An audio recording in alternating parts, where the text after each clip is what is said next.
వ్యవసాయం మరియు సహకార శాఖ 24-25 ఖరీఫ్ ధాన్యం సేకరణ కోసం అవసరమైన నిధుల్ని ఎన్సీడీసీ నుంచి అంటే 700 కోట్లు AP state cooperative marketing federation limited అదనపు రుణ సౌకర్యంగా 700 కోట్ల మేర రుణాన్ని పొందేందుకు ప్రభుత్వ హామీని పొడిగించడం మరియు ప్రభుత్వ గ్యారంటీ కమిషన్ ను మాఫీ చేయడంతో పాటు ఆ నిధులను AP state civil supplies corporation limited కు బదిలీ చేయడం కోసం చేసిన ప్రతిపాదనకు రాష్ట్ర మంత్రి మండలి ఆమోదం తెలిపింది. ఇదేంటంటే రాష్ట్ర ప్రభుత్వం ప్రతిష్టాత్మకంగా తీసుకున్న ధాన్యం సేకరణ దేశంలో ఎక్కడా లేని విధంగా కూటమి ప్రభుత్వం ఆంధ్రప్రదేశ్ లో ప్రతి రైతుకి కూడా ప్రభుత్వం సేకరించిన ధాన్యానికి 24 గంటలు కొన్ని సందర్భాల్లో 6-7 గంటల్లోనే డబ్బులు చెల్లించిన ప్రభుత్వం ఈ దేశంలో కేవలం చంద్రబాబు నాయుడు గారి ప్రభుత్వం అనే విషయాన్ని గమనిస్తూ మరి ఇప్పటికే 6,000 కోట్ల రూపాయలని 6,200 కోట్ల రూపాయలని రైతుల ఖాతాలకి జమ చేశాం. ఎందుకంటే ఈ సీజన్ లో 28,83,238 మెట్రిక్ టన్నుల్ని ధాన్యం సేకరించి దాదాపు 4.6 లక్షల రైతుల దగ్గర నుంచి సేకరించి వాళ్ళకి 6,469 కోట్లని చెల్లించడం జరిగింది. ఇంకా కూడా కొంత ప్రొక్యూర్మెంట్ ఉందనే ఉద్దేశంతో ఎక్కడ కూడా రైతు ఇబ్బంది పడకూడదనే ఉద్దేశంతో మరో 700 కోట్ల రూపాయలని రుణంగా పొంది దాన్ని AP state civil supplies corporation కి ఇవ్వటం జరుగుతుంది. మిగిలిన ధాన్యాన్ని కూడా కొనడం జరుగుతుందని చెప్పేసి మనం చేస్తామని మరి చర్చ సందర్భంగా ముఖ్యమంత్రి గారు ఈ సీజన్ లో ఏదైతే ఈ ధాన్య సేకరణలో ప్రత్యేకంగా మాయిశ్చర్ విషయంలో ఏదైతే సమస్యలు ఎదుర్కొన్నామో వచ్చే సీజన్ లో అటువంటి సమస్యలు పునరావృతం కాకుండా ఒక ఫుల్ ప్రూఫ్ మెథడాలజీని మీరు ఎవాల్వ్ చేయాలి అని చెప్పేసి ఆదేశించడం కూడా జరిగింది. ఏదేమైనా కూడా రైతుకి ఎటువంటి అసౌకర్యం కలక్కోకుండా తను పండించిన పంటని గిట్టుబాటు ధరకి అమ్ముకునే విధంగా సౌలభ్యం ప్రభుత్వం తరఫున కల్పించాలని చెప్పేసి ఆదేశించడం కూడా జరిగిందని చెప్పేసి మనం చేస్తాం. అదేవిధంగా AP ferro alloys producers association GOMs number 26/11/23 ఏదైతే టారిఫ్ విద్యుత్ సుంకంలో తగ్గింపులు ఏదైతే ఇంత ముందు ఇవ్వబడ్డాయో దాన్ని మరో 6 నెలలు అంటే మార్చ్ 2025 వరకు కూడా పొడిగించమని చెప్పేసి రిక్వెస్ట్ చేస్తే ఆ ప్రతిపాదనని మంత్రిమండలికి పెట్టడం జరిగింది. దాన్ని ఆమోదించడం జరిగిందని చెప్పేసి మనం చేస్తాను. దీని మూలంగా 300 కోట్ల రూపాయలు అదనపు భారం ప్రభుత్వం మీద పడుతుంది. పడినప్పటికి కూడా దాదాపు 30-40 వేల మందికి సంబంధించిన భవిష్యత్తుకు సంబంధించిన విషయం కాబట్టి ఈ ఫెర్రో ఎలాయ్స్ ఇండస్ట్రీలో దాదాపు 40,000 మంది పనిచేస్తూ ఉన్నారు.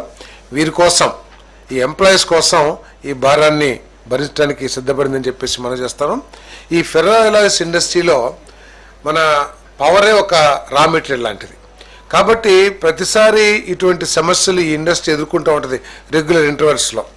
గతంలో కూడా ఇటువంటి సమస్య వచ్చినప్పుడు ఉమ్మడి రాష్ట్రంలో కూడా మన ముఖ్యమంత్రి చంద్రబాబు నాయుడు గారు ముఖ్యమంత్రిగా ఉన్నప్పుడే అప్పుడు పోచంపాడు కాదు పాలవంచలో నవభారత్ ఫెర్రో ఎలాయ్స్ ఇటువంటి సమస్య వచ్చినప్పుడు కూడా ఇదే విధంగా వారికి హెల్పింగ్ హ్యాండ్ ఇవ్వటం జరిగింది.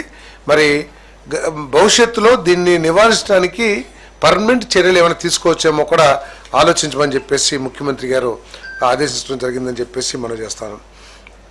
అదేవిధంగా 62 నియోజకవర్గాల్లో 63 అన్నా క్యాంటీన్స్ని ప్రారంభించడానికి ఏదైతే ప్రతిపాదన చేశారో ఆ ప్రతిపాదన కూడా ఆమోదించడం జరిగింది. ఇప్పటికే 203 అన్నా క్యాంటీన్లు రాష్ట్రంలో ఏర్పాటు చేయడమే కాకుండా కేవలం 5 రూపాయలకి పూటకి పేదవాడు శుచికరమైన భోజనం ఆకలి తీర్చే కార్యక్రమం ఒక పుణ్య కార్యక్రమాన్ని ప్రభుత్వం చేస్తూ ఉంది. మిగతా ఎక్కడైతే లేవో ఆ నియోజకవర్గాల్లో కూడా ఈ కార్యక్రమం చేయబోతుందని చెప్పేసి మనం చేస్తా ఉన్నాం. దీనికి ఒక సపరేట్ సొసైటీని ఒకటి ఎస్టాబ్లిష్ చేయాలని దానికి మేనేజ్మెంట్ కమిటీ అదేవిధంగా అడ్వైజరీ కమిటీ అటువంటి అన్నిటినీ కూడా ఏర్పాటు చేసి ఇంకా మెరుగ్గా దీన్ని ఎట్లా ఆపరేట్ చేయాలి. కొంతమంది డొనేషన్ చేస్తానికి కూడా ముందుకు వస్తూ ఉంటారు ఇటువంటి గొప్ప కార్యక్రమంలో. సో ఇటువంటి సొసైటీ ఏర్పాటు చేసి దాన్ని సెల్ఫ్ రిలయంట్గా చేయాలని చెప్పేసి కూడా ఆలోచన ఉంది ప్రభుత్వం. నెక్స్ట్ టైం ఆ ప్రపోజల్ కూడా ఆలోచించమని చెప్పేసి కూడా అడ్వైస్ చేయడం జరిగిందని చెప్పేసి మనం చేస్తాం. అదేవిధంగా నాగావళి నదిపై సర్దార్ గౌతులచ్చన్న తోటపల్లి బ్యారేజ్ మీద ఎడమవైపు హెడ్ స్లూయిస్ లెఫ్ట్ సైడ్ కూడా 2 సైడ్లు కూడా 1 మెగావాట్ 1 మెగావాట్ తర్వాత 2.7 మెగావాట్స్ హైడ్రో ప్రాజెక్ట్ని ఏర్పాటు చేస్తానికి ఆమోదం తెలుపడం, ఎన్ఓసి జారీ చేయడానికి ప్రభుత్వం ఆమోదం తెలిపిందని చెప్పేసి మనం చేస్తాను. మరి ఆ ప్రాంతాల్లో లో వోల్టేజ్ సమస్య కానివ్వండి, లేకపోతే ఇంకా బెటర్ పవర్ సప్లై సిస్టమ్ని ఏర్పాటు చేయడానికి ఈ ప్రాజెక్ట్ ఉపయోగపడుతుంది అని చెప్పేసి కూడా మనం చేస్తాను. అంతేకాకుండా భవిష్యత్తులో ఇటువంటి చిన్న చిన్న పవర్ ప్లాంట్స్ ఏదైనా ఉంటే ఈ ఎస్హెచ్జి గ్రూప్స్ని ఇన్వాల్వ్ చేయడం ద్వారా ఉపాధి కల్పించడానికి కానివ్వండి, మహిళా సాధికారతకు కానీ ఉపయోగపడుతున్న ఉద్దేశంతో ఆ ఆలోచన కూడా చేయమని చెప్పేసి ముఖ్యమంత్రి గారు సూచించడం జరిగిందని చెప్పేసి మనం చేస్తాను.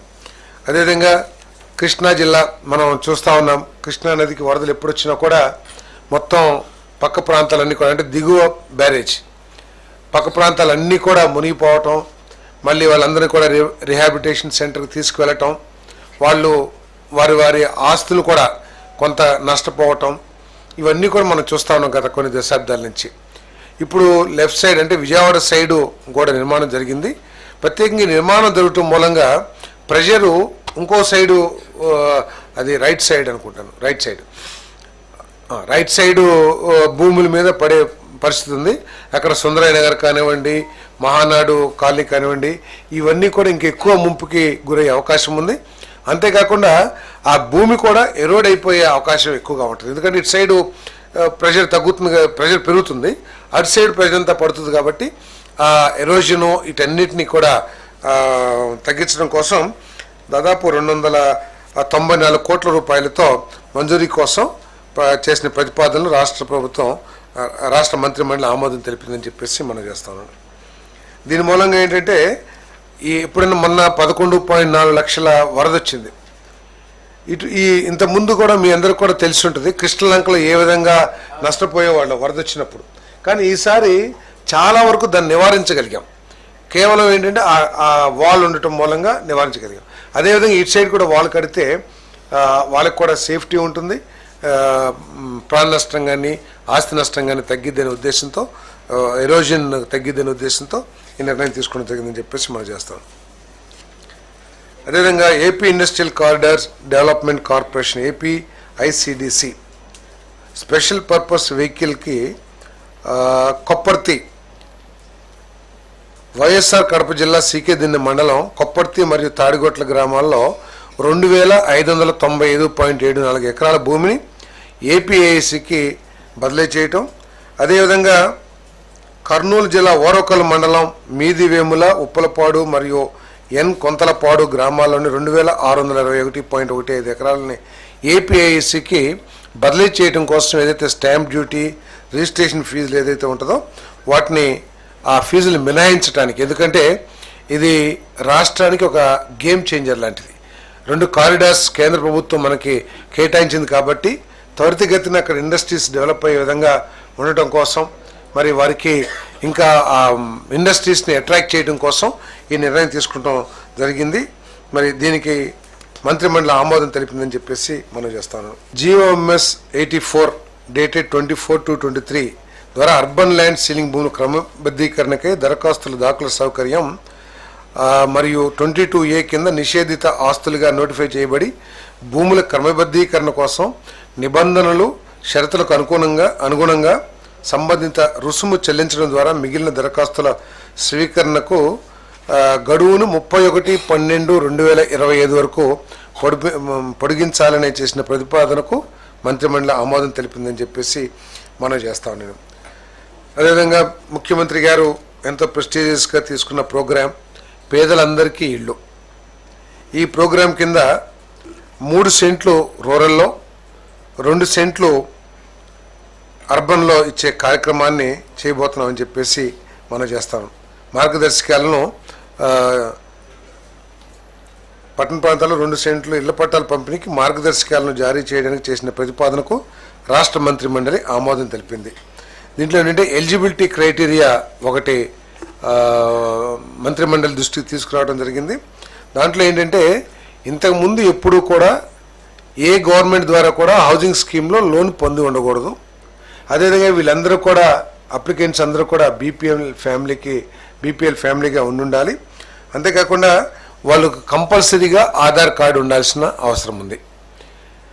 మెట్ట ప్రాంతం 5 ఎకరాలకు మించి ఉండకూడదు, మాగాణి ప్రాంతం 2.5 ఎకరాలకు మించి ఉండకూడదు అని చెప్పేసి నేను మనవి చేస్తా ఉన్నాను. అదేవిధంగా గతంలో ఇళ్ల స్థలాలు ఇచ్చారు. కొన్ని వేల మంది, లక్షల మంది వారిచ్చిన లేకపోతే వారు సెలెక్ట్ చేసిన లేఅవుట్లు నివాసయోగ్యం కాదని, లేకపోతే కొన్ని చోట్ల లో లయింగ్ ఏరియా ఆల్మోస్ట్ చెరువుల్లో ఇచ్చారని, లేకపోతే బరియల్ గ్రౌండ్స్ పక్కన ఉన్నాయి అని చెప్పేసి చాలామంది అసలు ఒక్క ఇల్లు కూడా కట్టుకున్న దాఖలాలు లేవు. కొన్ని లేఅవుట్స్లో, కొన్ని వేల లేఅవుట్స్లో వాళ్ళందరికీ కూడా ఇంతకుముందు ఇచ్చిన ఎలకేషన్ రద్దు చేసి వారికి మళ్ళీ తిరిగి అర్బన్లో అయితే 2 సెంట్లు, రూరల్ అయితే 3 సెంట్లు. ఎందుకంటే కొంతమందికి నివాసం ఒక చోటు ఉన్నారు, ఎక్కడో 30-40 కిలోమీటర్ల దూరంలో ఇచ్చారు. సో అటువంటి వాళ్ళందరూ కూడా అక్కడికి వెళ్ళి మేము ఇల్లు కట్టుకోలేమని ఏదైతే చెప్పారో అటువంటి వాళ్ళందరికీ కూడా మళ్ళీ 2 సెంట్లు అర్బన్, 3 సెంట్లు రూరల్లో ఇవ్వబడుతుందని చెప్పేసి మనం చేస్తాం. అదేవిధంగా కొన్ని లేఅవుట్స్లో ఇల్లు చాలామంది కట్టారు, కానీ ర్యాండమ్గా అక్కడక్కడ కొంతమంది ఇల్లు కట్ల, అవన్నీ ఖాళీగా ఉండిపోయినాయి. వాటి మూలంగా దోమలు కానివ్వండి, లేకపోతే డ్రైనేజ్ వాటర్ కానివ్వండి, అవన్నీ నిలబడటం, పక్క ఇళ్ళ వాళ్ళకి ఇబ్బందికరంగా ఉండటం, ఆ ల్యాండ్ ఓనర్స్కి ఏమో ఇంట్రెస్ట్ లేకపోవడం అక్కడ కట్టడానికి, రకరకాల కారణాల మూలంగా అవన్నీ ఉన్నాయి. కాబట్టి ఆ అలాట్మెంట్ క్యాన్సిల్ చేసి మళ్ళీ ఎవరైతే ఇల్లు కట్టుకోవడానికి సుముఖంగా ఉన్నారో వాళ్ళకి తిరిగి అలాట్ చేయబడుతుందని చెప్పేసి కూడా నేను ఈ సందర్భంగా తెలియజేస్తా ఉన్నాను. నేను అంతేకాకుండా కట్టిన వాళ్ళకి కాదు, ఇళ్ల స్థలం ఇచ్చేప్పుడు 4 ఇళ్ళు ఉన్నాయి, 3 కట్టారు, 1 ఖాళీగా ఉంది, అతను కట్టట్లేదు. అదేమవుతుంది, లో లయంగా ఉంటామో, తర్వాత అంతా గార్బేజ్ డెవలప్ అవుతామో, అంటే అతనికి ఇంట్రెస్ట్ లేదు ఇల్లు కట్టడం. సో అటువంటి ఉంటే కనుక అవి క్యాన్సిల్ చేసేసి మళ్ళీ వేరే వాళ్ళకి ఎలిజిబిలిటీ ఉన్న వాళ్ళకి ఆ స్థలాలు ఇవ్వబడతాయి అని చెప్పేసి మనం చేస్తాం.